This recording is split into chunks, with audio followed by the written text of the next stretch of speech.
उष्माघात म्हणजे काय समजून घेऊया. उष्माघात अति उन्हामुळे मृत्यू का होतो तेही समजून घेऊया. मंडळी, आपण सगळेच उन्हात फिरतो, पण काही जणांनाच उन्हात गेल्यामुळे अचानक मृत्यू का होतो. आपण सध्या वातावरणामध्ये पाहतोय, अनेक जणांच्या मृत्यूची बातमी वाचतोय. आपल्या शरीराचं तापमान नेहमी 37 अंश सेल्सिअस असतं आणि या तापमानातच शरीरातले सर्व अवयव नीट काम करू शकतात. घामाच्या रूपाने पाणी बाहेर काढून शरीर 37 अंश सेल्सिअस तापमान कायम राखतं. सतत घाम निघत असताना पाणी पित राहणं अत्यंत गरजेचं आणि अत्यावश्यक आहे. पाणी शरीरात इतरही अधिक महत्वाची काम करतं. त्यामुळं शरीरातला पाण्याचा साठा कमी झाला तर शरीर घामाच्या रूपानं पाणी बाहेर टाकणं टाळतं. जेव्हा बाहेरचं तापमान 45 अंशाच्या पुढे जातं आणि शरीरातली कूलिंग व्यवस्था पाण्याच्या अभावाने ठप्प होते, तेव्हा शरीराचं तापमान 37 अंश सेल्सिअसच्या पुढे जाऊ लागतं. शरीराचं तापमान जेव्हा 42 अंश सेल्सिअस पर्यंत पोहोचतं तेव्हा रक्त तापू लागतं आणि रक्तातलं प्रोटीन अक्षरशः शिजू लागतं. जसं उकळत्या पाण्यात अंडी उकडतं तसं. स्नायू कडक होऊ लागतात. त्यात श्वास घेण्यासाठी लागणारे स्नायूही निकामी होतात. रक्तातलं पाणी कमी झाल्यामुळे रक्त घट्ट होतं, ब्लड प्रेशर अत्यंत कमी होतं. महत्वाच्या अवयवांना, विशेषतः मेंदूला रक्त पुरवठा थांबतो आणि म्हणून माणूस कोमात जातो आणि त्याचे एक एक अवयव अवघ्या काही क्षणात बंद पडायला सुरुवात होते आणि त्याचा मृत्यू ओढावतो. उन्हाळ्यात असे अनर्थ टाळण्यासाठी सतत थोडे थोडे पाणी पित राहावे व आपल्या शरीराचे तापमान 37 अंश सेल्सिअसच कसे राहील याकडे लक्ष द्यावे. उष्माघात आपण टाळला पाहिजे.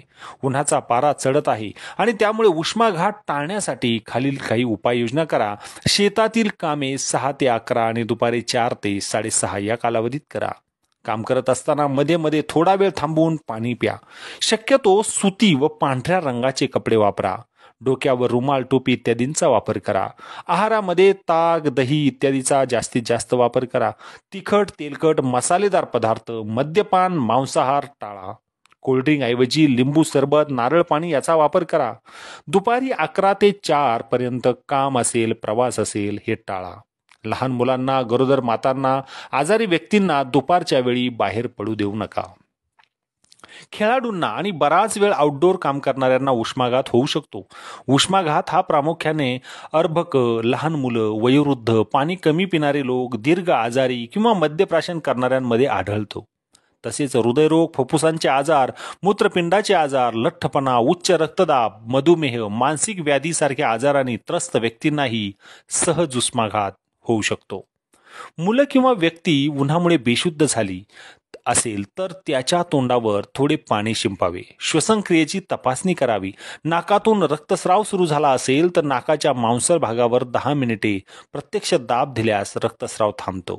व्यक्ती शुद्धीवर आल्यानंतर त्यास आरामदायी थंड ठिकाणी ठेवावे. तसेच शरीरातली उष्णता जी वाढलेली असते ती सर्वप्रथम कमी करणे आणि रक्ताभिसरण प्रक्रिया सुरळीत करणे हाच उष्माघातातील प्रथमोपचार आहे. त्याला सावलीत वा थंड ठिकाणी हलवावे. शरीरावरील जास्तीचे कपडे काढून टाकावे. त्यामुळे शरीरातली उष्ण तापमान कमी होण्यास मदत होते. मंडळी, हा होता उष्माघाताने माणसाच्या आरोग्यावर होणारा परिणाम. म्हणून उष्माघात आपण टाळू शकतो. त्यासाठीचे काही उपाय मी सांगितलेत. नक्की याचा अवलंब करा आणि उष्माघातापासून, उष्णतेच्या त्रासापासून दूर राहा. धन्यवाद.